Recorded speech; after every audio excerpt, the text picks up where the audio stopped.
This is Engineer Anil Paliga from Mangaluru, and as we all know that we are in the technical session, the webinar program of Indian Concrete Institute Mangaluru chapter and the Qcrete Readymix India Private Limited.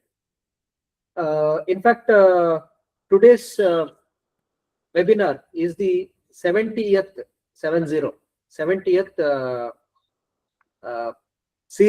webinar series, and it gives us immense pleasure to be associated with a tech savvy and knowledge sharing the company which believes in sharing the knowledge, that is Qcrete. In fact, we have been associated for quite a long time, and we find it very, very happy to continue this relation. And today, as I said, it is 70th program of this webinar series, and today we have one of the nicest person as the speaker, that is our Kowshika sir himself. I should say a walking encyclopedia about concrete and concrete technology. You name it, he has the solution for our purpose. In fact, introducing him will be my privilege, and I'll do it. Try to do it very shortly, briefly. But I'm very happy that I'm going to introduce my friend, my colleague, my guide. You can name anything. Engineer V.R. Kowshika to this August gathering. Kowshika sir has done his PE in Civil Engineering from PES College of Engineering, Mandya, and following that he did his PG in Business Management from Business Alliance Business School, Bangalore. And in fact, he started his career right from the scratches, I should say. So he has the blended experience of the entire construction industry. That is something really, gives us a lot of happiness, as well as makes Kowshika sir very interesting, because anything and everything related to construction industry he has experienced.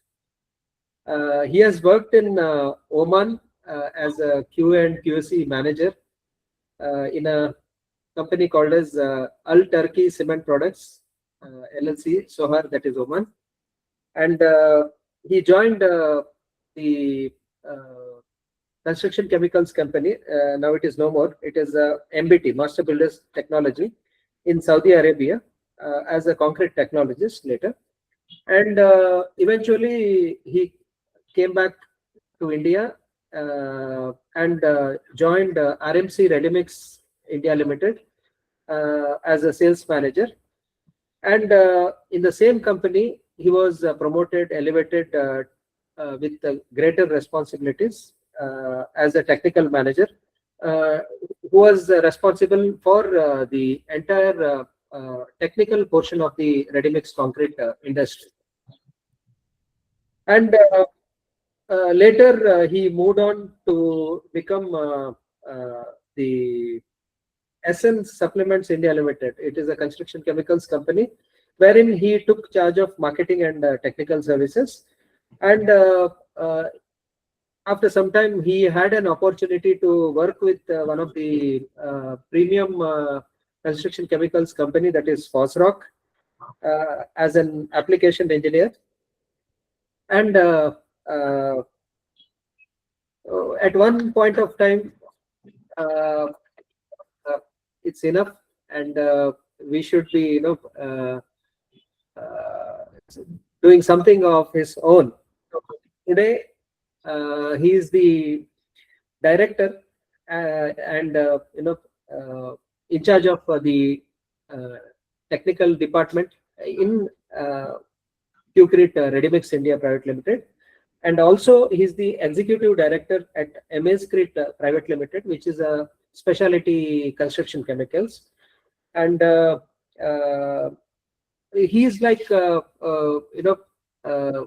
you ask, I think probably in the question and answer session you'll be having the free time to ask him the doubts regarding any of your things related to the field. So with this brief introduction, I introduce Kowshika sir to this August gathering, and at the same time I welcome Kowshika sir as well as the members of Indian Qcrete Institute of Mangaluru Center, as well as the participants across South Canara, Mangalore, and Bangalore and other places. Once again, welcome to this August gathering. Thank you so much. Over to Kowshika sir. Thank you so much. Good evening. Thanks, Mr. Neil Baliga, my friend and heading Mangalore Center of Indian Qcrete Institute. Thank you very much for the introduction. And I also thank all at Qcrete for giving me this opportunity. I also thank the audience who have come out of their work and trying to listen from me.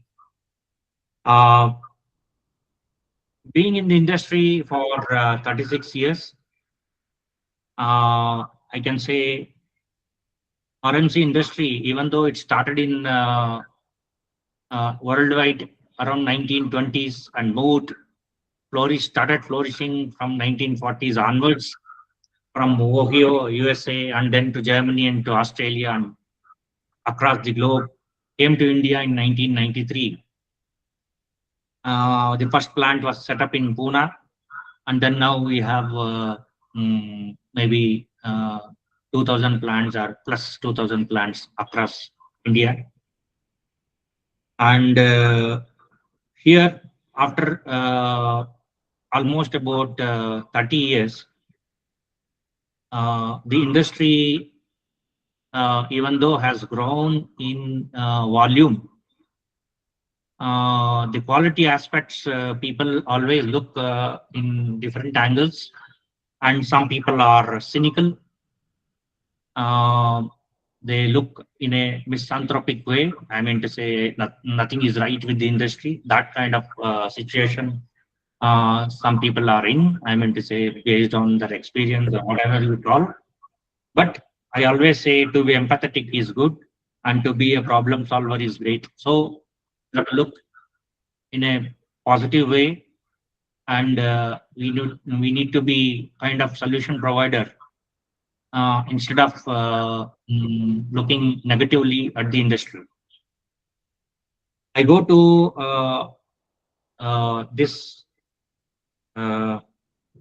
particular diagram, which is called Qcrete diagram, made by famous Japanese scientist in 1940s.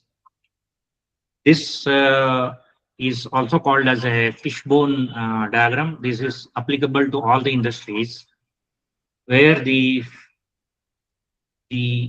head, this looks like a fishbone with the main spine here and the head here and the other fin bones and other bones here.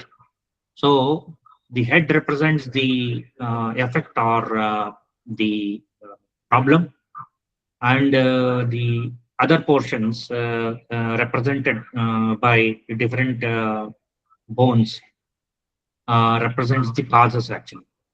So first we will go through what are the problems that are plaguing the industry, and then we'll come quickly to a solution as quickly as possible. As I said, this uh, Ishikawa diagram is one of the most beautiful quality management tool, and it can be applied to any industry. And where there is a cause and effect situation, you want to find out the bottlenecks, you want to find out the why something is happening. You can go on listing, and then you can study each factor. That is how this model has been built actually. Now we go by one of these particular factors. Now let us go to environment, where, for example, if you look at if you are having a ready-mix plant at in a tropical country like India, where you don't have a proper facility infrastructure for people to sit, then you are not caring for the hygiene, you are not caring for their health, you are not caring for their safety, then all this is going to somewhere affect the quality. In another way, high temperatures also means slump effect on slump actually, and you cannot work well with sick people actually. If you have sick people, you don't have in your ready-mix plant proper sanitation or bathrooms or washrooms, and you are just playing with your employees' health, and you are not teaching them, training them on the safety measures like lack of procedures and how they have to move with proper PPE in ready-mix plant and all, then you are inviting troubles in the nearest future. Accidents can happen anytime, and then the whole staff get affected, and a dissatisfied staff or people cannot give you a proper results, whether it is in the department of production or sales or quality. Pollution is another problem which is plaguing this industry, just leaving the waste to neighborhood or not using the wastewater or dumping the leftovers from each site to some place without bothering about the how it affects the other areas environment. So that is all causing problems to the environment, and ultimately it reflects on the way we do the business. Next we go to suppliers. Suppliers, if you are selecting unreliable suppliers, and if you're talking about poor quality materials, okay, for example, you have a supplier supplying very coarse materials, then you have high slump, bleeding may occur, segregation may occur. You have the same supplier supplying very fine materials, and in that case, water demand may increase. You have problems with cementitious materials, fly ash or GGBS, and then that means you are not taking care of the fineness of fly ash or GGBS. You are not testing them properly. Then it is going to give full effect on the strength and other properties of concrete, durability of concrete. We have seen many times cements, even good brands or so-called good brands, after a lot of usage, not giving proper 28 day strength. So these are some of the issues that can occur with the materials. The list is very big, and since we have little time and try to move on to the next chapter, so I will not go in detail with everything. Then coming to delivery, if you have suppliers who are not supplying properly in time, you have subsequently you cannot supply to customers properly. Late supplies will affect the concrete properties. For example, batch to batch, if you are taking more time because your sand has not come or something has not come, so it is going to affect the quality. So each one of these are linked to the quality on the right hand side. So we have machines Here you can see men, materials, Mother Earth, management, money, and all these factors one by one we discuss actually as per this fishbone diagram of Ishikawa.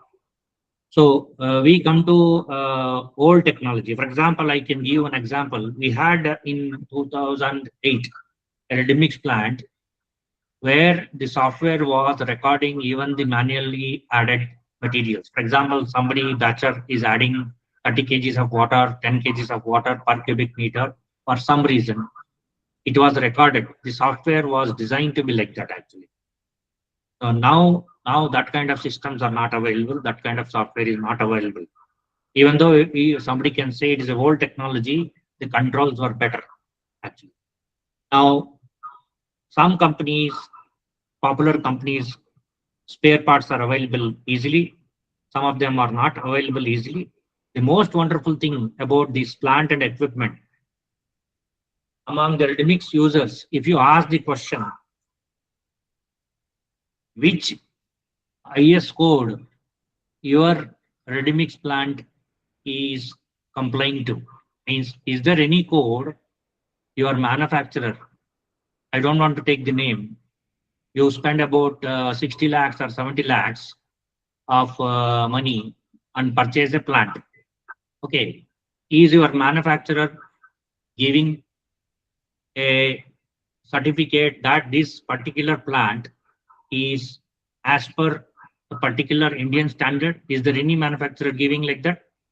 I don't think so, but there is an Indian standard IS 4925, which is for certification of ready-mix concrete plant. So in that code, it is described that the mixing efficiency has to be like this, like this. All these specifications for a ready-mix plant is written in IS 4925, but unfortunately, I have not seen any certificate from any manufacturer. So these are some important points. Even I don't know any international manufacturer giving a particular certificate stating that our batching plant is as per this particular standard. Okay. Now we move to the next point where people getting skilled employees is a difficult situation, especially now where you have lack of BE civil engineering candidates or BE diploma engineers, and training them and educating them and bringing up to work for a ready-mix concrete standard. It takes 6 to 8 months, and after that, we don't know whether they stay or not. So loss of skilled employees is a constant problem in ready-mix concrete industry. But many of the ready-mix players are not really bothered about training. Training is a very important aspect of ready-mix concrete company, but many of the ready-mix players are not bothered about that one, and hence we have unskilled employees working for 4 years, 5 years in good positions, including managerial position, where they don't know the basic of concrete technology. So this leads to a problem. Many of them are not given duties and responsibilities. Many of them create barriers between departments. The egoistic uh, uh, matches will spoil the company, and these things keep happening, which all affect the teamwork and which all eventually affect quality of ready-mix concrete. Coming to the financial part, bad marketing is plaguing the ready-mix industry for a long time.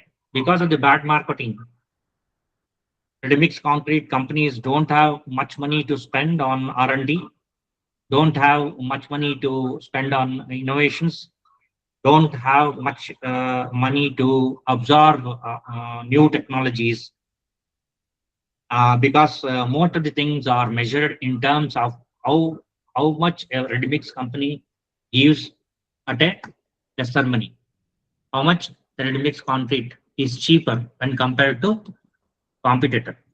That is what is important. So here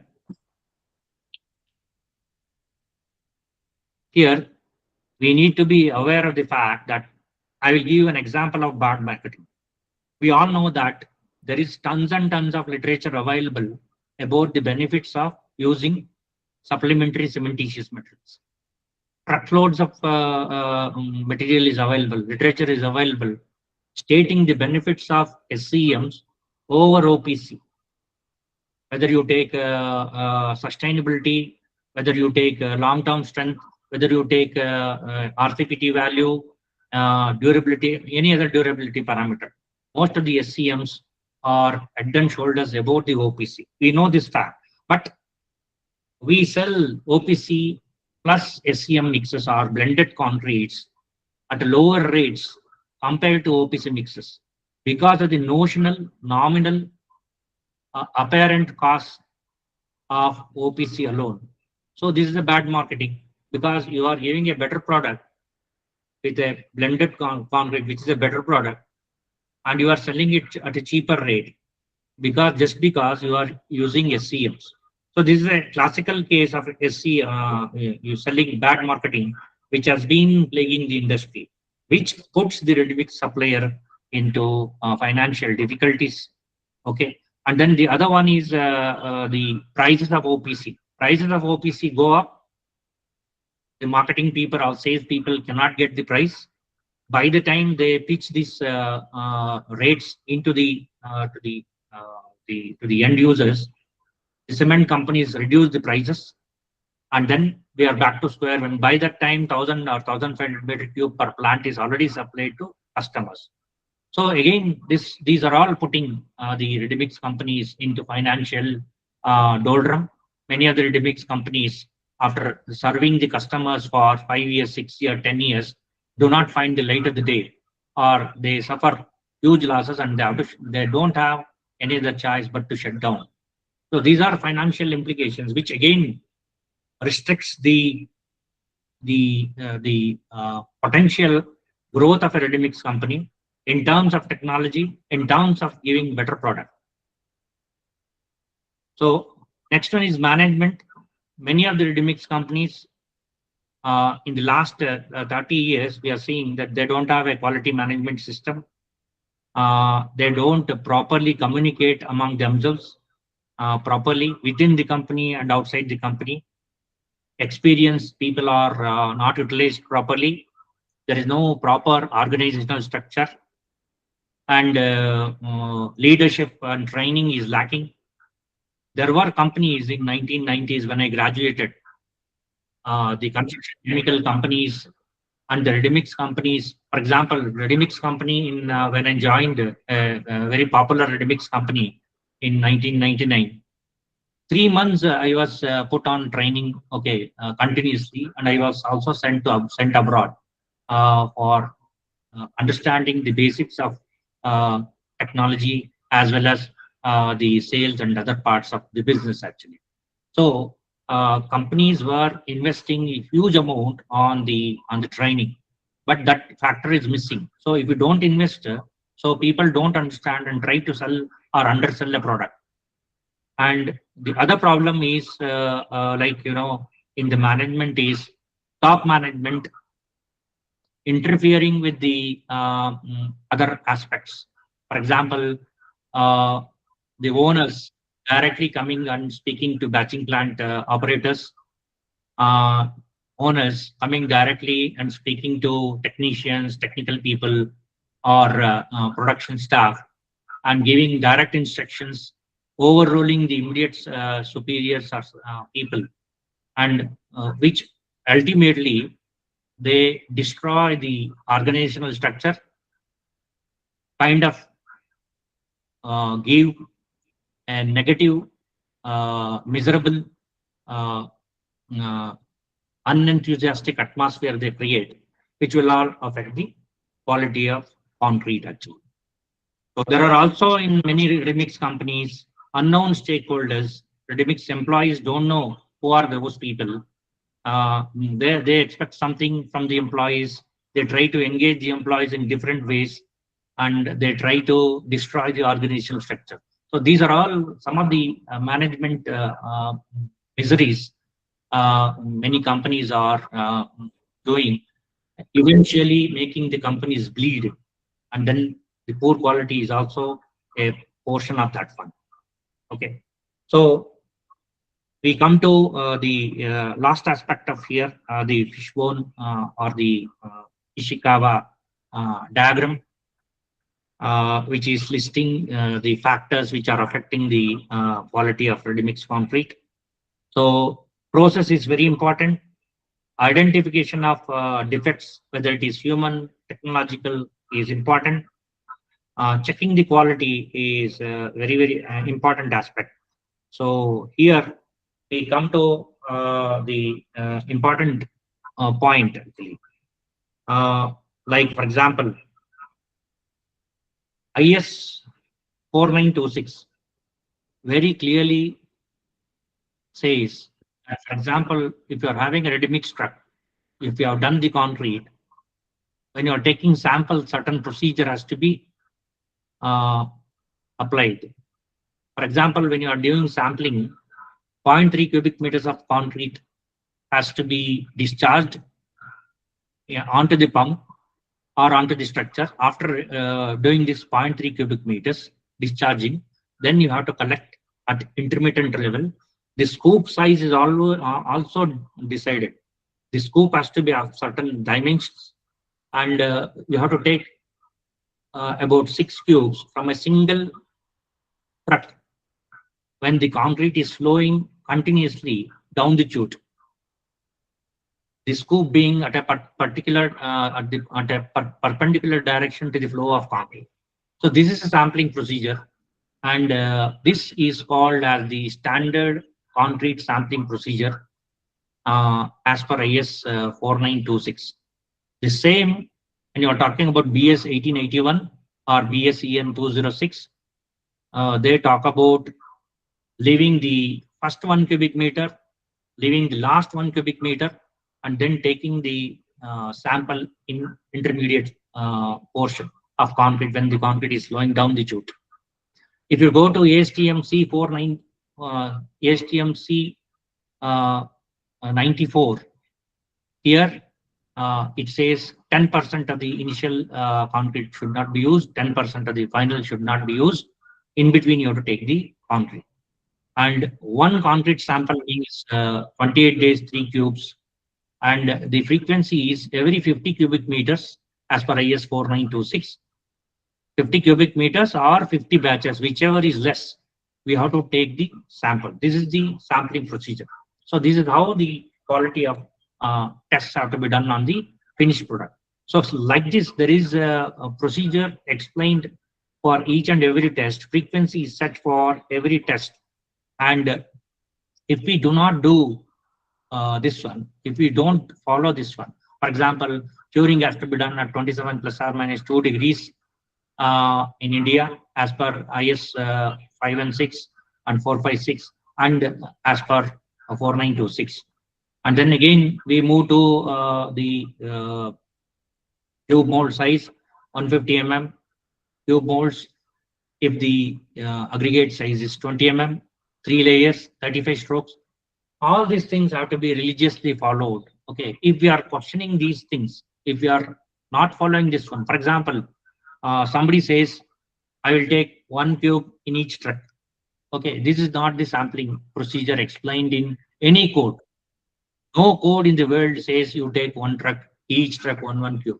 Okay, no code is telling like this. There is a sampling procedure. Okay, we have to go as per the sampling procedure. We have to be aware of the fact that we are taking 8 to 9 kgs of sample, concrete sample, out of a 15-ton of material. So we have a certain procedure to follow actually. We cannot take randomly. For example, somebody says, you take the cubes on the roof slab. For example, we are pumping the concrete to 20th floor. He's asking the technicians go to the 20th floor and cast the cubes on 20th floor. So these are some of the things which are their own standards, not Indian standard, or no standard says all these things actually. So we need to be careful about these tests actually, how we are doing, and that is how we need to maintain procedures actually. So we have set of procedures for plant, set of procedures for quality, quality inspection tests. All this have to be ensured that it is done in a proper manner to assure the poor quality. If we are failing in this one, there we are leading to defects actually. So we cannot prevent defects rising out of such methods adopted by our own thinking or our own random methodology. So the knows which we spoke so far, what we should not do, why we have failed, things like that. We spoke a little bit actually. The lecture can go on because we have a lot of experience on each of these the particular factors which we are talking about. Each one can be a case study actually, but we don't have time to explain. So how to correct this one? How to correct this one is the important point actually. How to correct this one? So there are already established quality schemes. National Readymix Concrete Association, USA, 1966. From 1966, they have set of procedures, set of questionnaires, checklists, which we can use, implement. Then quality scheme for ready-mix concrete or British standard kite mark for ready-mix concrete. It started in 1968. There is another one called Readymix Concrete Ontario, Canadian-based system, and our own system started in 2008. And I'm very happy that I was associated at this juncture with Mr. Vijay Kulkarni, who was, I can say, instrumental in forming this RMCMA checklists actually and the quality schemes actually. So he took a lot of interest and time to propagate this the quality schemes for ready-mix concrete in 2008, and from there on we moved actually. Now, what are these quality schemes which we are talking about? For example, if we are talking about this NRMCA, even though it is not belonging to India, I just want to talk a few minutes about NRMCA, the procedures. It talks about quality manual. A company should have quality manual. And most importantly, it talks second point as management commitment. If the management of a ready-mix company is not committed to quality, whatever schemes, manuals, documents, whatever you are producing or having on your shelf or in your QC lab will not work actually. So management commitment, whether the management is really committed to quality, you have to define the quality objectives, what you want to do. For example, are you measuring the standard deviation? Are you measuring the mean? Or what you are doing with respect to the quality control? Personal qualification, is there any particular qualification that you are taking to each department? What are your lab testing facilities? Who is responsible for which portion of quality manual? What is the quality control process and procedures for selection of each of the ingredients? How you are controlling the concrete production procedures? How you are renewing the mix designs? How you are storing the mix designs? How you are controlling the mix designs that you do? How you are addressing the non-conformity? Are you doing any internal audits? Then what is the feedback that you are taking? How you are measuring all these things? So this briefly says about NRMCA. Similarly, BRMCA is also like that. Coming back to the Indian scenario of RMCMA checklist, the checklist is very exhaustive. 187 questions are there.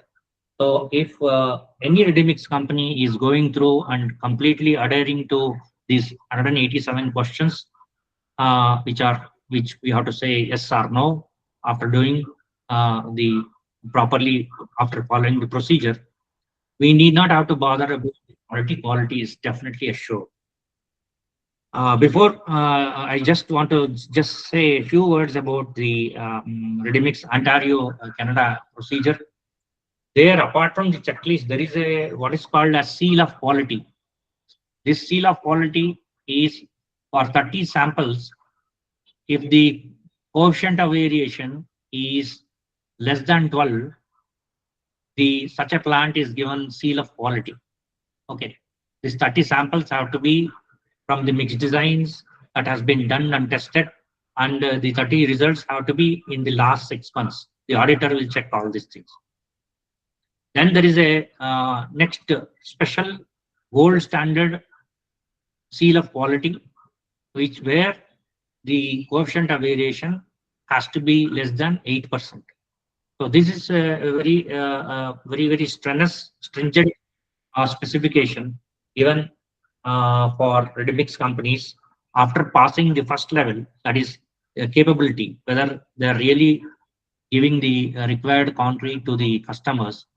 After defining that one, seal of quality will come. That is about the Readymix Concrete Ontario.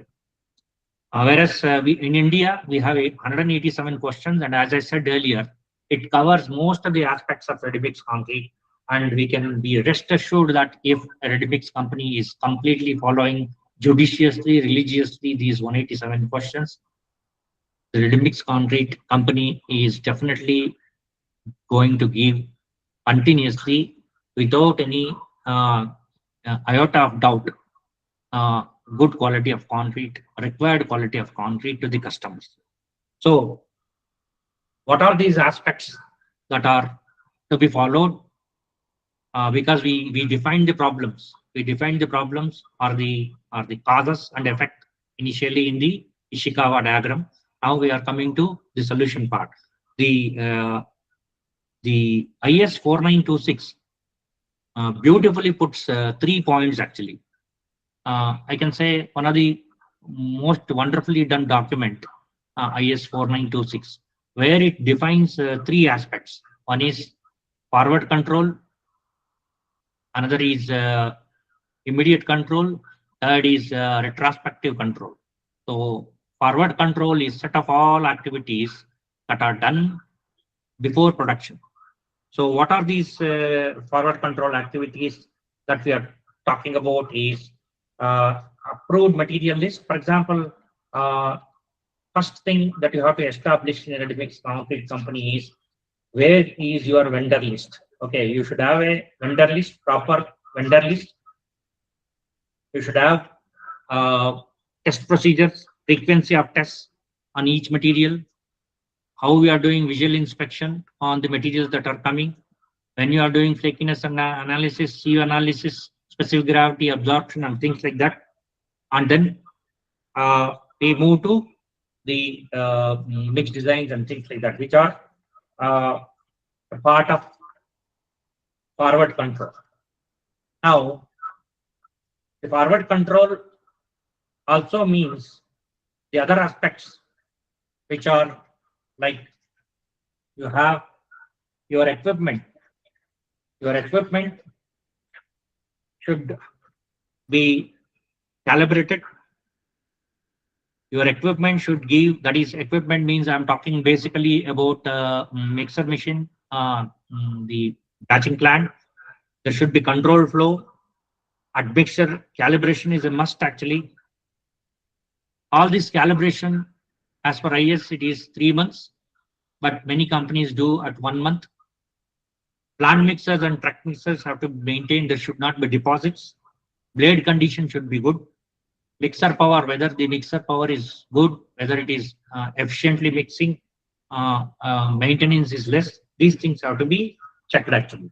And as I said earlier, material tests includes a list of material tests which are defined in IS 4926, even including some of the rare tests. Once in 5 years we do for a specific source, petrographic analysis and all. Moisture correction is a daily process. Okay, these things are coming under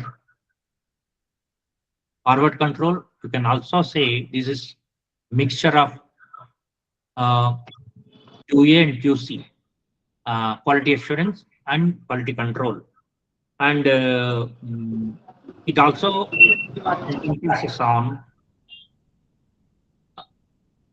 subjects like if you are storing in bin, Readymix concretes have bins for 20 mm, 12 mm sand and all. There should not be intermixing.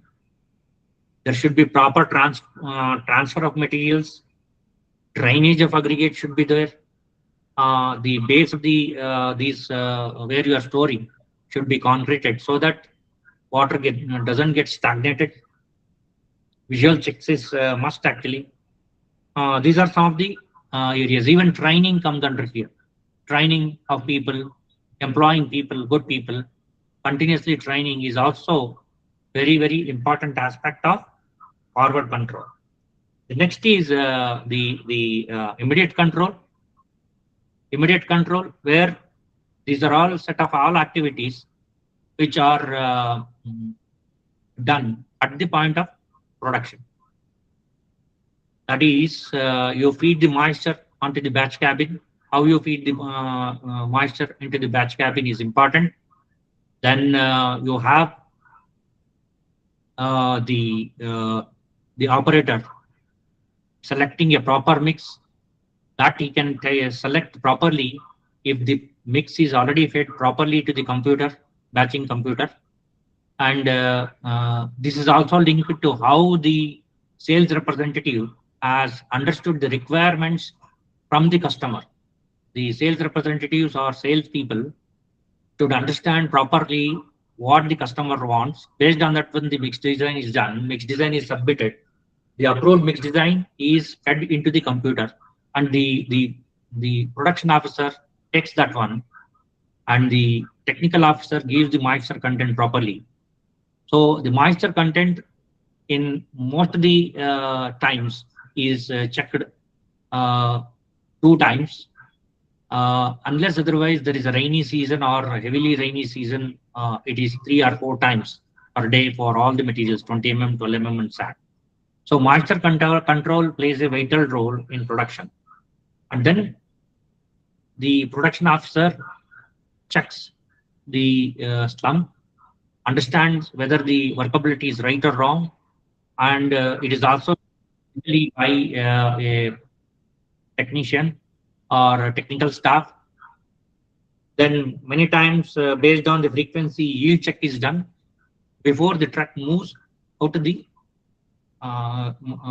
premises of ready-mix concrete. These are immediate control. So immediate control is, as I said earlier, set of all activities that are done at the point of production before sending it out. So proper, sometimes modifications are done. If the slump is less, then slightly moisture, slightly admixture is added. And if the slump is more, then for reducing the slump, maybe the next batch we increase the moisture content so that the slump becomes better or lesser. Also, the other method is by adding another half a cubic meter or 0.25 cubic meter or 0.1 cubic meter of a dry mix of the same mix and adding on to a highly flowing concrete to bring it on to a lesser slump. We need to understand here at no point of time the water cement ratio is increased, and water cement ratio should be as per the acceptable mix design which are already submitted or which are already done. And coming back to the next control is retrospective control. Retrospective control is set of all activities that are done after the that are done after the that are done after the production is done. That is, what are the activities that we do once the concrete leaves the premises? That is, measuring the slump on site, casting the cubes on site, prevention of any contamination or abuse of concrete by addition of water, that has to be prevented. These are some of the things that are done later, advising the customers to pour compact well. These are some of the activities that we do. The most important aspect of the retrospective control is that once the tubes are tested for 7 days and 28 days, when the tubes are tested for 7 days and 28 days, statistical analysis is done.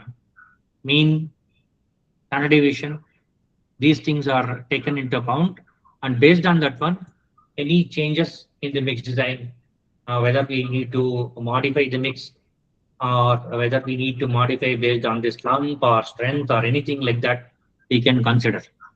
So this is a kind of a post-mortem activity, kind of a activity that is done in the third phase, that is retrospective control, which is, in fact, it can be termed as diagnosis and correction of faults identified from complaints or what we have identified ourselves or complaints. So taking feedback from the customers is also a retrospective control. So these are some of the things that we do once we produce the concrete, and we need to be aware of the fact that these three controls, forward control, immediate control, and retrospective control, I call them very beautifully arranged in IS 4926. I appreciate the efforts by the people who have done this one, especially because this can be applied to any industry, not only ready-mix concrete industry, it can be applied to any industry, whether it is construction industry, concrete industry, whether you are you can apply into a bakery actually, or a food industry, whatever it is. So the cumulative effect of proper forward control, immediate control, and retrospective control is very much required to give solution to our earlier stated problem of poor quality ready-mix concrete. So as I said earlier,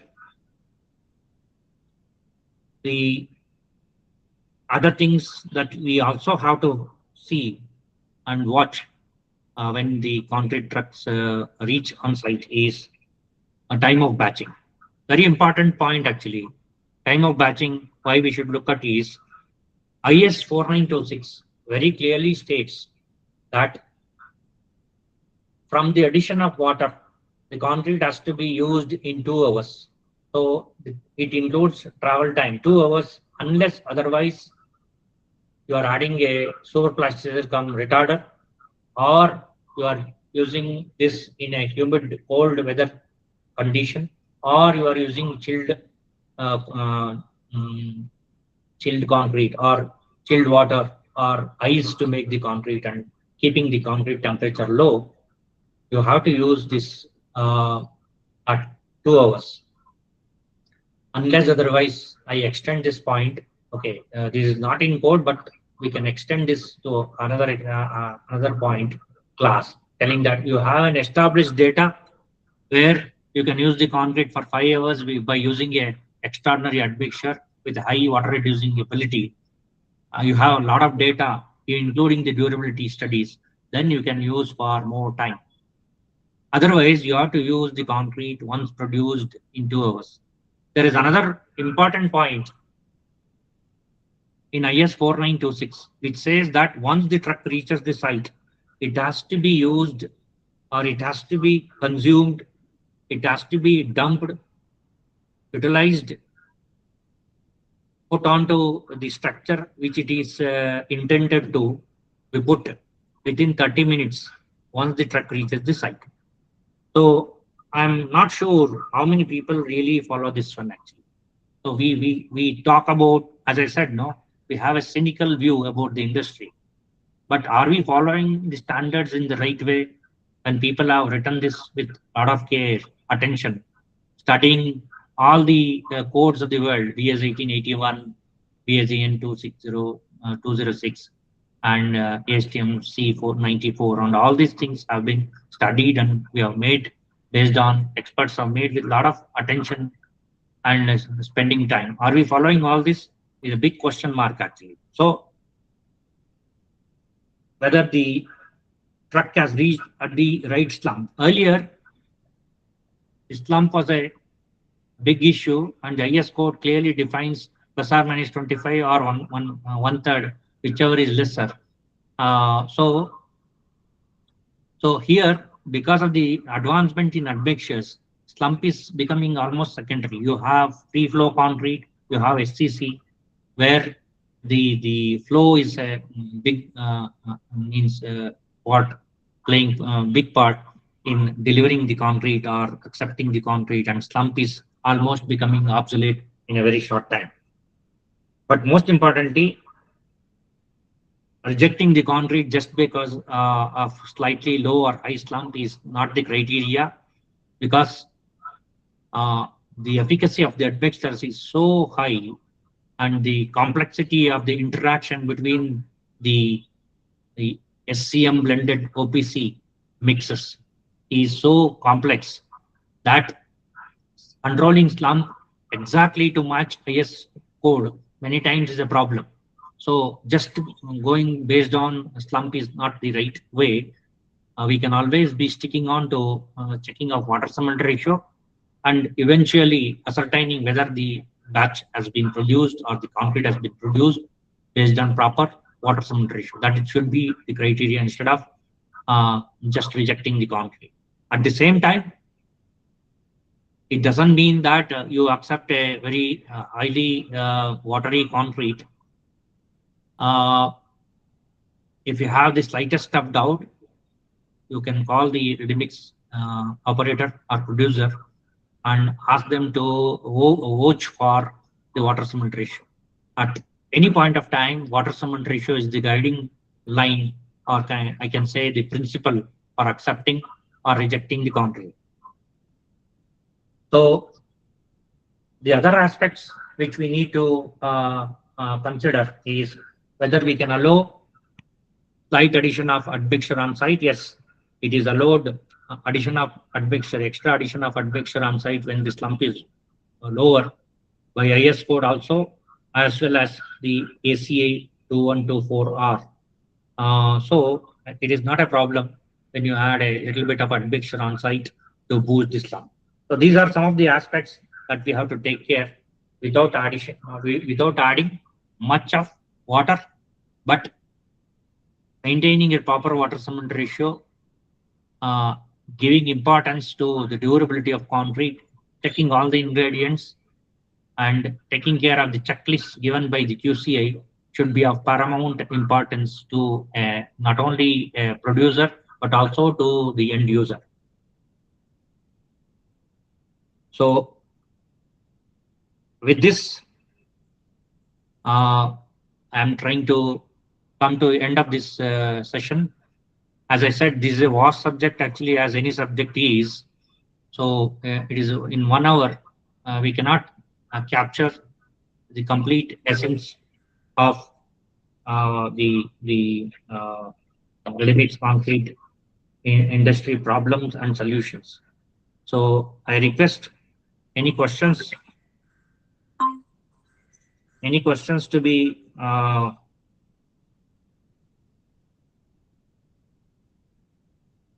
any questions to be asked.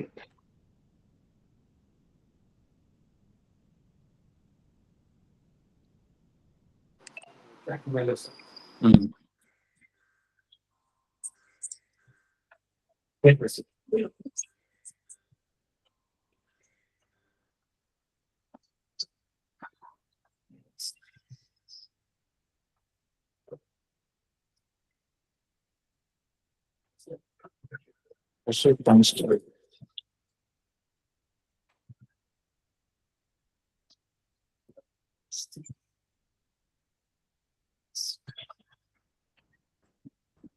Hello.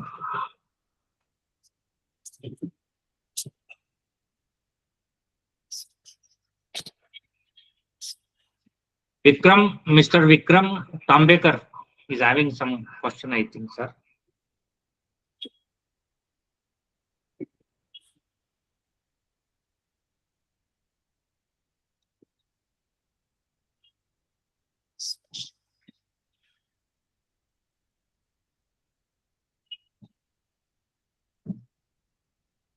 Nandakumar, can you take questions? Yes, sir. Yes, sir.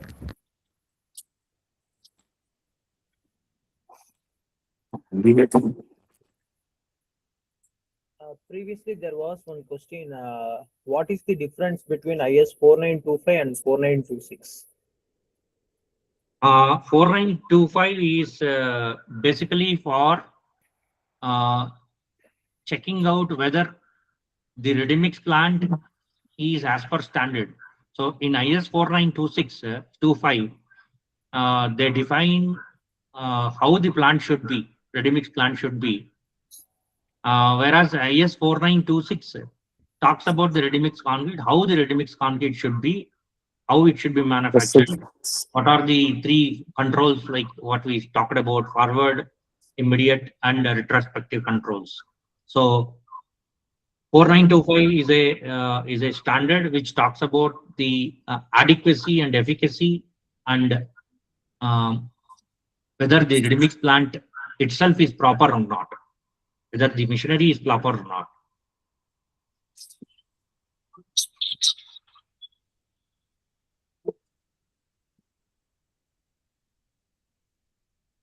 Mr. Sunit Gupta is having.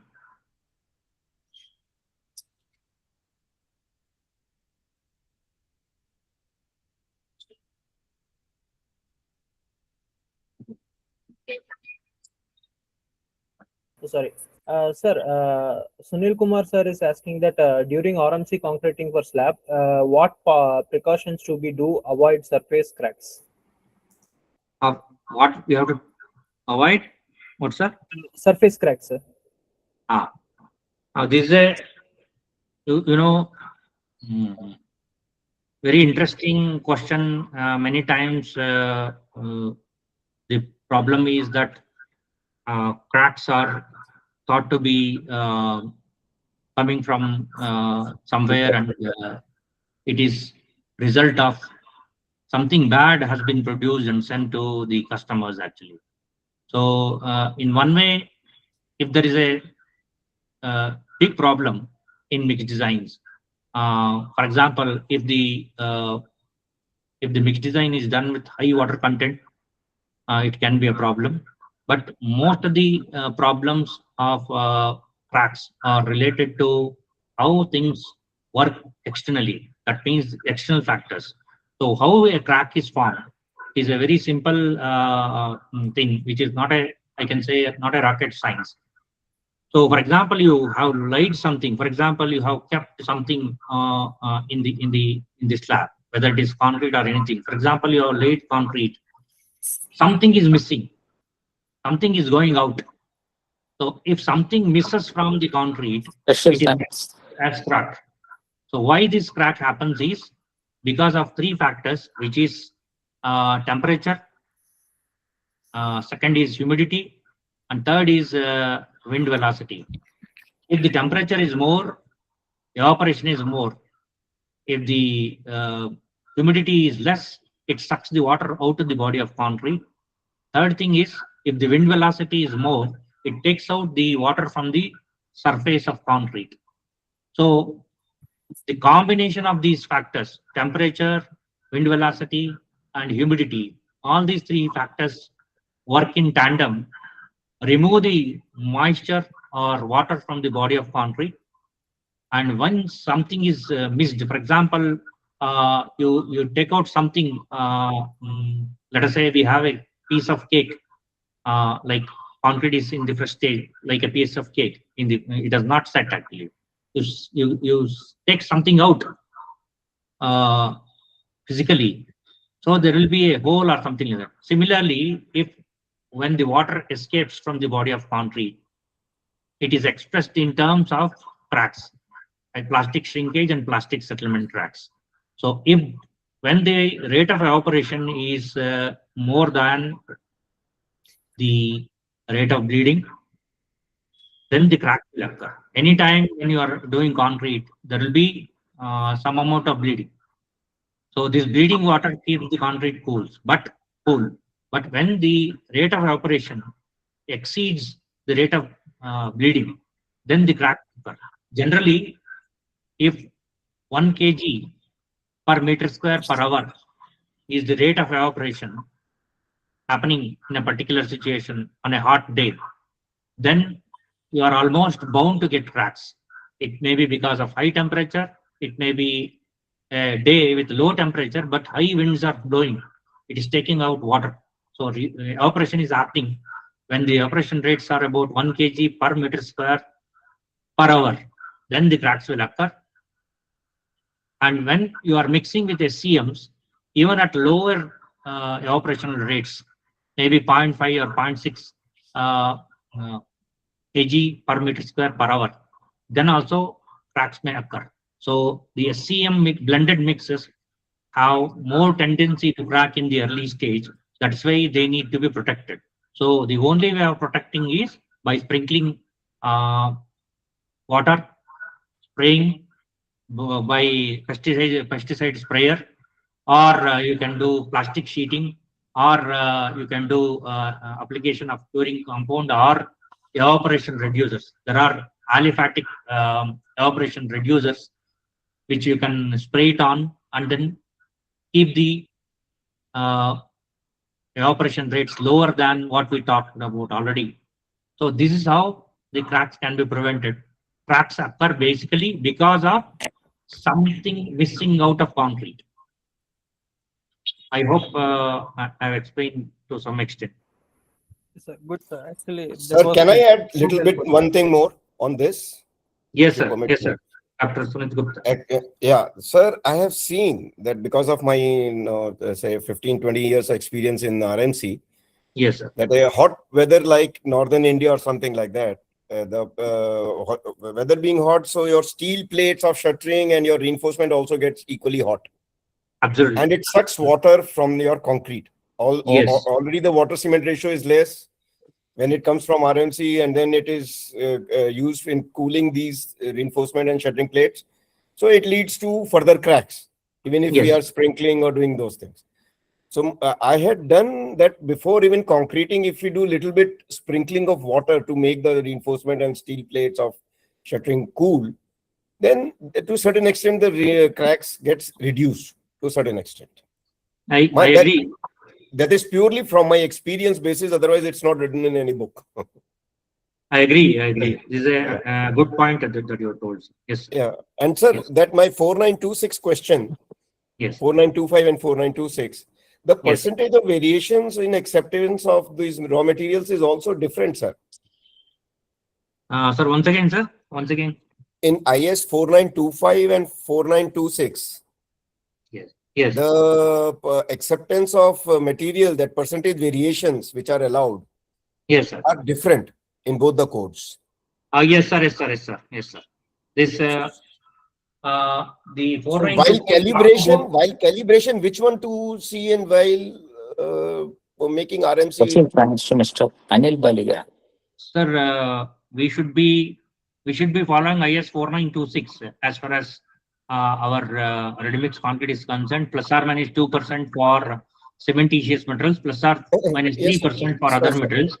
They have given plus or minus 1% for the batching plant, because probably they want to make the batching plant more efficient in terms of cement and things like that, weighing of cement and all. So that is the reason probably they have given that kind of limits in IS 492625. So But as far as for calibration, we should see which one, 4925 or 4926. Okay. Okay. Yes. So for that matter of fact, all matter, we should follow 4926 that way. Yes, sir. As I said earlier in this one, there is no manufacturer so far I have come across in my 36 years Sir. Who have given any certificate telling that my equipment which you have purchased at 90 lakhs or 60 lakhs Sir. conforms to this particular standard of IS 4925. No, nobody is giving. Okay, So that doesn't, that if we are interested as a Readymix concrete company, we can get this tested as per 4925. We can call a third party company, maybe a NABL accredited company, Sir, and we sir. can go through this procedure. But I have not come across any manufacturer giving such a certificate. So for all practical purposes, we have to focus on 4926. Okay, sir. Okay. Thank you so very much, sir. Thank you so very much. Okay. Thank you very much. Okay. Thank you, sir. Also, there is another question asked by Guru Prasad. Sir, along with the slump, shall we consider density of the concrete as a criteria in immediate control? Along with this slump, yes, in the immediate control, density is definitely the control which we have to consider. So yield test is done in the first state actually. So once the batching is done, the production officer checks the slump or workability either, or the technician checks the slump, and then we directly go to this IS 1199 method of checking the yield test. So this is an immediate control only. Okay. So many times based on this immediate control, we come to know whether we are producing the right yield or not. So Mr. Guru Prasad sir is right that it is a part of immediate control. Yes. Yes. Yes, sir. Yes, sir. Thank you for the answer, sir. There is another question asked by Divyesh Punjarni, sir. What are the cracks on what are the checks on new admixtures which allows more retention time more than 3 hours? How to analyze is to be done on site? So any admixture has to be checked once you receive the admixture, has to be checked against the MTC. Basically specific gravity, pH, ash content and things like that. Basically, when you are talking about retention of more than 3 hours, you are extending the setting time of concrete to that extent, and then you are trying to transport the concrete for 3 or 3.5 hours or something like that. So after 3 hours or 4 hours, whichever you are choosing actually, the casting of the cubes have to be cast after 4 hours, and then you have to have data. For example, a lot of good data, not one trial only, for both fresh properties and hardened properties, based on which you can select the admixture. Most importantly, what you have to consider here is there is the other angle to using such long slump retaining admixtures. You are giving people, users of this concrete, more time to play with the concrete. For example, somebody can add water, misuse it. So better to use the concrete as early as possible, unless otherwise there is a absolutely requirement for retaining the slump for 3 to 4 hours. We have to also take another precaution actually. The other precaution that you have to take here is, let us say you have designed the mixes for 3 to 4 hours. That means at the end of 3 to 4 hours, if it is a SCC concrete, the flow should be from 650 to 700 after 3 hours or 4 hours. If it is a normal concrete, after 3 hours, it should be 120 to 150. That means in the initial stage, very high slump will be there. So if you use this concrete in half an hour, for example, you have designed the mixers for 3 hours, but your truck reaches in half an hour. You have over designed the concrete, then you will receive this concrete at a very high slump.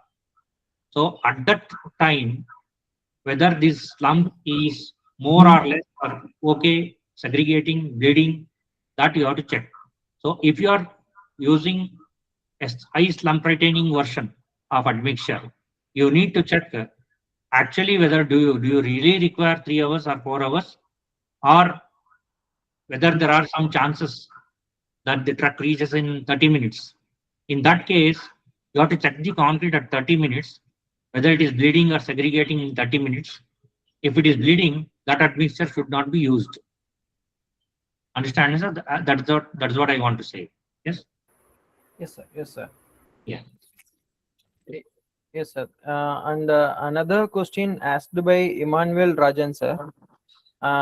In which situation the quality engineer in the site may be forced to reject the mix delivered at site from RMC plant?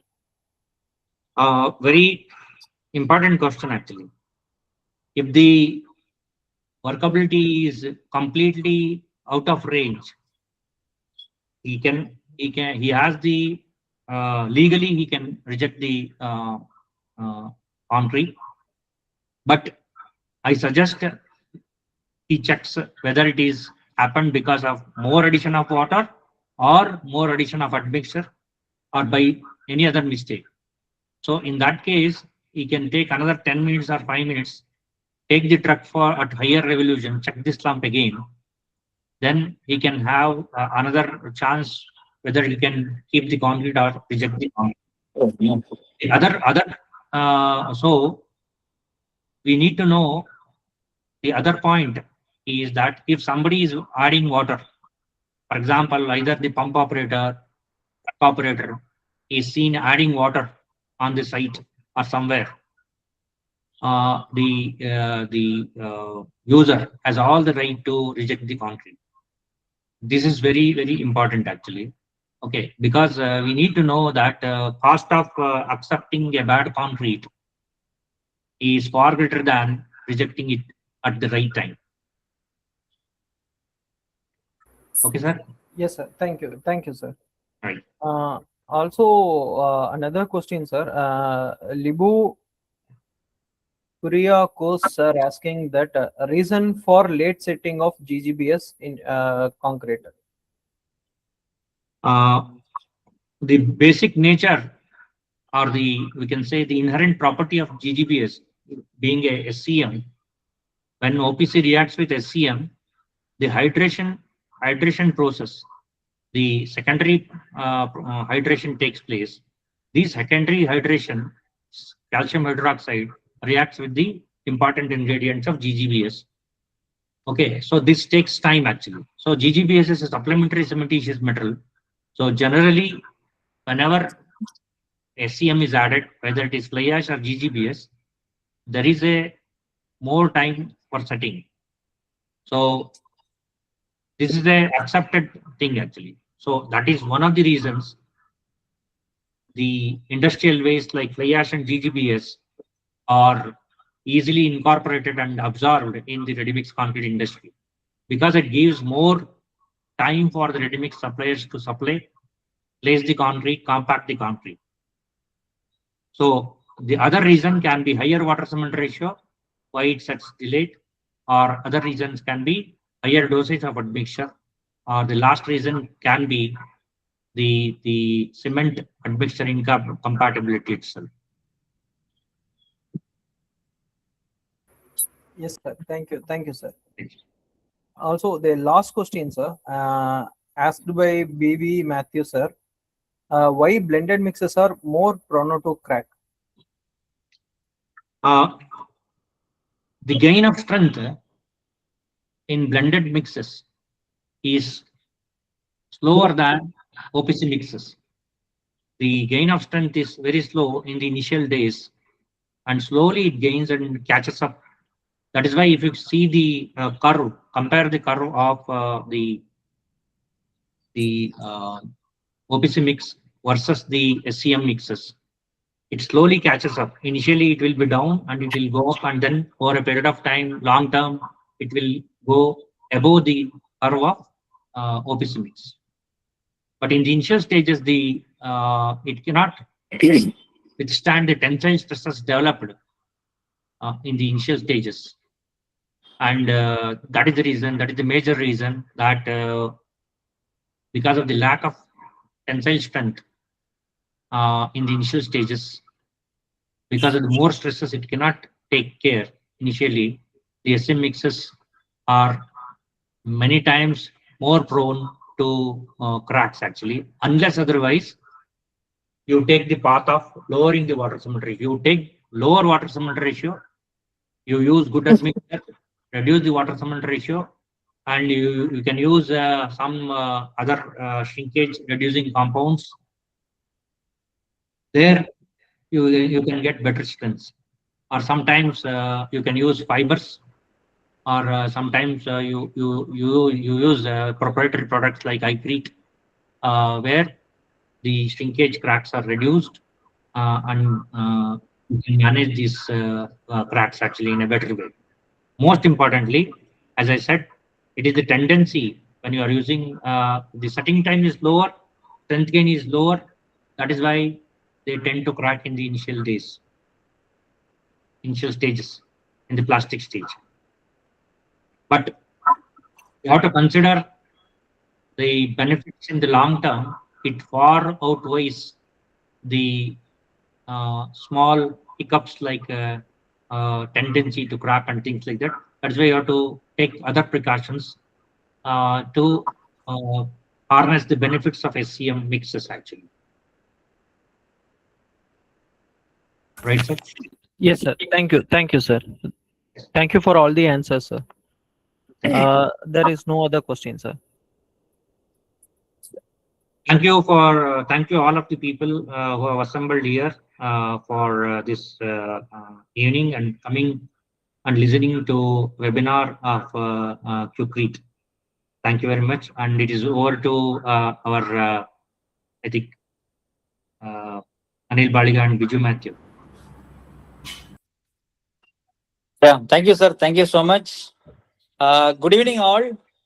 May I take this opportunity to thank Mr. V.R. Kowshika, sir, for this wonderful and informative session.